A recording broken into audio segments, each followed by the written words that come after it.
नमस्कार दोस्तों, स्वागत है आप सभी का आपके अपने यूट्यूब चैनल शोभित एकेडमी में। जैसा आप लोग जानते हैं कि बिहार शिक्षा में जो आपका आरक्षण था वो इस बार बदल चुका है और आज इसका नोटिफिकेशन जारी हो चुका है। और ये जो आपका आरक्षण होगा, ये जो भर्ती आपकी इसमें चल रही या आने वाली भर्तियों पर लागू हो जाएगा।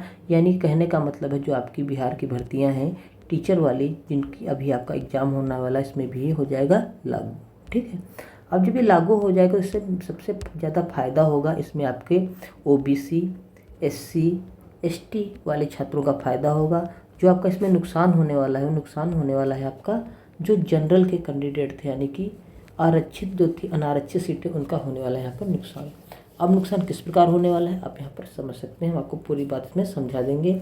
और आपको बता दें, अगर आप लोग बिहार से बाहर के लोग हैं और बिहार में फॉर्म अप्लाई किया है आप लोगों ने, तो उसमें भी आपको सीटें हो जाएंगी कम, क्योंकि जो सीटें ज़्यादा हैं हो जाएंगी अब आरक्षित, तो जो अनारक्षित सीटें बचेंगी जनरल की वो सीटें हो जाएंगी कम। ठीक है, तो चलिए आपको पूरी इन्फॉर्मेशन मिलेगी। जल्दी से वीडियो को लाइक कीजिए, चैनल को सब्सक्राइब कीजिए। सबसे पहले आप यहाँ पर देख सकते हैं बिहार में 75% लागू हो गया है। बिहार विधानमंडल दोनों सदनों से पारित आरक्षण के विधेयक पर राजेंद्र विश्वनाथ आर्लेकर की मुहर लगने के साथ ही मंगलवार को सरकार ने गजट प्रकाशित से इसे अधिसूचित कर दिया। मुख्यमंत्री नीतीश कुमार का कहना है कि सभी विभाग आरक्षण के लिए प्रावधान तत्काल लागू करेंगे। ठीक है, यहाँ पर देख सकते हैं सामान्य वर्ग के आर्थिक रूप से कमजोर लोगों के लिए आरक्षित है। और यहाँ पर आप देख सकते हैं, नीचे आएंगे थोड़ा तो देखेंगे यहाँ पर हर चीज़ दी गई है। इसके साथ ही सरकारी नौकरियां व शैक्षिक संस्थानों के नामांकन में आरक्षित वर्ग कोटे में 15% का इजाफा हुआ है। 50 से 65% पहुँच गया। अनारक्षित वर्ग के 35% में से 10% सामान्य वर्ग के आर्थिक रूप से कमजोर लोगों के लिए आरक्षित है।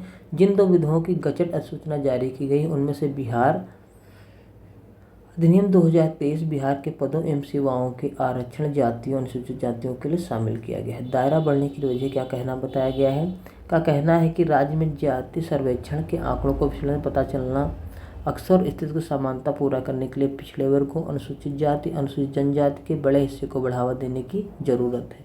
इनका कहना है कि ये लोग जो पीछे हैं इनको बढ़ावा देने की जरूरत है। इन वर्गों के उत्थान के लिए संविधान के अंतर्गत सकारात्मक उपाय करने कल्याणकारी योजनाएं बनाई गई हैं। ठीक है, तो कहने का मतलब है जो आपके पिछड़े लोग हैं, एससी, ओबीसी के, एससी, एसटी के, इनको आगे बढ़ाने के लिए सब किया गया है। ठीक है, अब 75% आरक्षण का मतलब क्या है? अब 75% आरक्षण का आप मतलब समझ लीजिए ठीक से इस प्रकार है।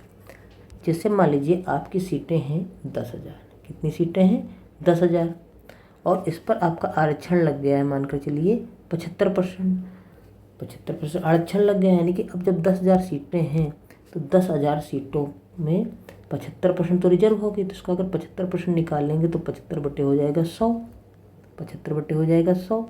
और जब यहाँ पर काटेंगे तो एक ये जीरो कटा, एक ये कटा, एक ये कटा, एक ये कटा, तो यहाँ से कितना आ जाएगा 7500।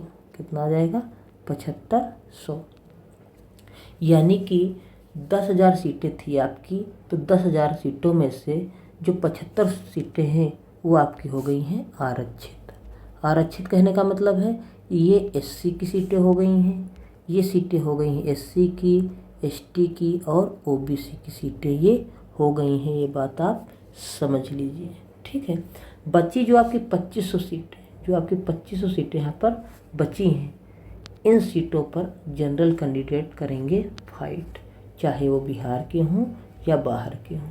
तो इतना बड़ा नुकसान यहाँ पर होने वाला है आपका जो जनरल के कैंडिडेट हैं, यानी कि अनारक्षित, उनका। ठीक है, अब आप इसमें से समझ सकते हैं, जैसे आपकी वैकेंसी जो आई हैं जूनियर में, तो जूनियर की अगर बात की जाए, जूनियर में वैकेंसी लगभग आई हैं 32,000 के करीब। कितनी आई हैं 32,000 के करीब इसमें वैकेंसी आई हैं। तो इसके 75% तो हो गया आरक्षण। कितना हो गया 75% तो हो गया आरक्षण। तो सीटें कितनी बचेंगी यहाँ पर आप ऐसे देख सकते हैं। तो सबसे पहले 32,000 का हम निकाल लें 75%, यानी कि 75 बटे 100। ठीक है, अगर इसको हम काटें तो काट सकते हैं 25 75, 25 चक्कू 100, 4 से काट देंगे तो हो जाएगा 4 अट्ठे 32, यहाँ हो जाएंगे 8, यानी कि 8 तुरुप यहाँ पर आ गया 24,000। यानी कि 32,000 में से जो 24,000 सीटें हैं वो आपकी सीटें हो चुकी हैं आरक्षित। क्या हो चुकी हैं? आरक्षित हो चुकी हैं। यानी कि इन सीटों पर सिर्फ SC आ सकते हैं, OBC आ सकते हैं या ST वाले आ सकते हैं। बची सीटें जो 8,000 सीटें बची, इन 8,000 सीटों में आपके जो मेल और फीमेल दोनों कैंडिडेट होंगे वो यहाँ पर फाइट करेंगे। ठीक है, चाहे वो बिहार के जनरल के स्टूडेंट हों या फिर अदर स्टेट के स्टूडेंट हों, ये बात यहाँ पर आपको समझ लेनी है। ठीक है, तो आपको किसी भी, मान लीजिए जिसमें भी निकालना है आप यहाँ से निकाल सकते हैं। जैसे मान लीजिए आपके प्राइम जो 9 से 10 में 18,000 है, तो 18,000 का 75% निकाल लीजिए, वो तो रिजर्व हो गया। उसके बाद जो आपका बचेगा उस पर आप फाइट करेंगे अगर आप जनरल की स्टूडेंट हैं। ठीक है, तो आई होप आपको वीडियो में इन्फॉर्मेशन मिल गई होगी कि बिहार में जो आरक्षण है वो लागू हो चुका है। वो आरक्षण कितना लागू हुआ है? 75%।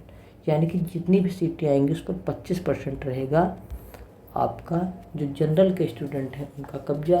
बाकी जो आपका 75% हो जाएगा वो हो जाएगा अदर कैंडिडेट के। तो यानी कि इसका कहने का मतलब है, बिहार का ही अगर ले लें तो बिहार में 32,000 सीटें मान लीजिए जूनियर में हैं, 32,000 तो ही हैं, तो 32,000 का क्या हो जाएगा? 75%, यानी कि 24,000 आपका हो जाएगा SC ST OBC का।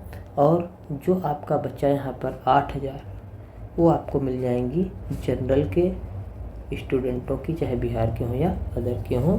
इसी तरीके से आप सब में निकाल सकते हैं। आप समझ गए होंगे हम क्या बताना चाहते हैं। ठीक है, आई होप आप लोग को वीडियो में इन्फॉर्मेशन मिल गई होगी। अगर वीडियो अच्छा लगा तो वीडियो को लाइक कर लीजिए, और अगर आप हमारे चैनल पर नए हैं तो चैनल को सब्सक्राइब कर लीजिए। वीडियो देखने के लिए बहुत बहुत धन्यवाद। Thank you very much.